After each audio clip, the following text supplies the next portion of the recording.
ఇప్పుడురా మన గానగిద్దోళ్ళ వంశం పరువు నిలబెట్టావు. ఆడది నీ దారికి రావాలా లేకపోతే నువ్వు రప్పించాలా, అది గొప్పతనం. ఊరే దాయేదు, నువ్వు వచ్చావు, నా గుండె నొప్పి తగ్గిందిరా. ఇప్పుడు నా ప్రాణం నేసొచ్చిందిరా కొడక. నేను అప్పుడే చెప్పాను కదమ్మా, ఎంతైనా తమ్ముడు మనకు జరిగిన అవమానాన్ని సహించడని. అవునన్నయ్య. అది కాదక్క, గీత అమాయకురాలు. నన్నే నమ్ముకుని వాళ్ళందరినీ వదులుకుని వచ్చేసింది. ఇప్పుడు నేను కూడా అక్కడ లేకపోతే వాళ్ళు దానికి మనశ్శాంతి కూడా ఉండనివ్వరు. నేను వెళ్తాను. అలాగని నువ్వు ఇప్పుడు అక్కడికి వెళ్ళావంటే ఇక జన్మలో నీ మాట వినదురా.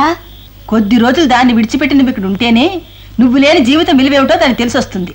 అది కాదండి, గీత బాధపడుతుంది. నేను వెళ్తాను. పెచ్చనాయన, ఆడదాని మనసు నీకు తెలియదురా. 2-3 రోజులు నువ్వు ఇక్కడ ఉంటే బిడ్డను ఎత్తుకుని అదే పరిగెత్తి కొట్టాదిరా. రే, నీ పెళ్ళాం మీద మాకేం పగలేదురా.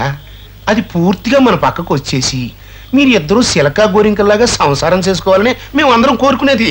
ఇంకేమీ ఆలోచించొద్దు. రేపే ఫాదర్తో మాట్లాడి జ్ఞానస్నానానికి ఏర్పాట్లు చేయించండి.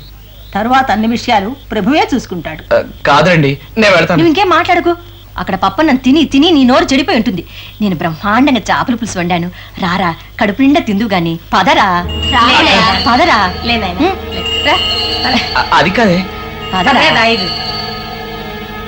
ఒరే దావిదు, ఏంట్రా సిలువు మోసి ఏసులాగా అట్టయిపోయావు? నువ్వు కాస్త బెంకంగా ఉండకపోతే అది దిగొస్తుందా? అయినా మొగుడంటే అంత ఇది ఉన్నది ఈ పాటికి లగెత్తుకు రావద్దు. అసలు నువ్వు దాని గురించి ఇదైపోతున్నావు గాని నువ్వు ఎక్కడికి ఏమైపోయావని అది అడుగుతుందంటరా.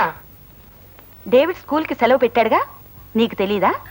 అదే పెడతానన్నారు, పెట్టారో లేదోనని. మీ ఇద్దరి మధ్య ఏమైనా గొడవలు వచ్చాయా? ఏం లేదు టీచర్, ఎందుకు అలా అడుగుతున్నారు? నువ్వంటే ప్రాణం మెలిగే డేవిడ్ తనకు మాత్రం బదిలీ కావాలని కాగితం పంపాడు. నిన్ను వదిలి అతను వెళ్ళిపోవాలని ఆరాట పడుతున్నట్టు నాకు అర్థమైంది. Any problem? No problem teacher.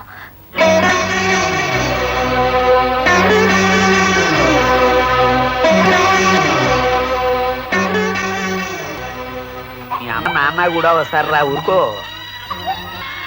ఏమ్మా, అబ్బాయి స్కూల్కైనా వస్తున్నాడా? వస్తాడమ్మా. ఏదో పట్టుదల సంపాకులాడుతున్నాడు గాని నువ్వంటే అబ్బాయికి ప్రాణం. తప్పకుండా వస్తాడు. ఏమిట్రా వచ్చి అమ్మాయి కళ్ళ నీళ్లు తొడవడానికి కళ్ళబొల్లి కబుర్లు చెప్పకు. పిల్ల ఎర్రగా బుర్రగా కనిపించింది, వెంటబడ్డాడు, సాధించాడు. మోది తీరిన తర్వాత కూడా దాని కొంగు పట్టుకు తిరగడానికి వాడేం వేరి వెధ. పెద్దల ఆశీర్వచనంతో ఆయన పెళ్లిళ్ళైతే ఆయన వాళ్ళన్నా నిలదీసి అడుగుతారు. ఇప్పుడు వాడిని అడిగేవాడా పెట్టేవాడా? వేసుకున్న దండలు వాడిపోగానే చేసుకున్న బాసలు గాలికి ఎగిపోతాయి.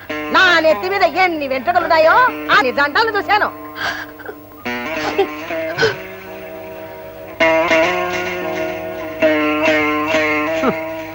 వదిన గారు, ఏ జన్మలో భార్యాభర్తల్ని విడదీశారో ఈ జన్మలో అన్నగారికి దూరమై అనుభవిస్తున్నారు. మళ్ళీ అదే పాపం చేసి పాప జీవితాన్ని మొక్కలు చేయకండి.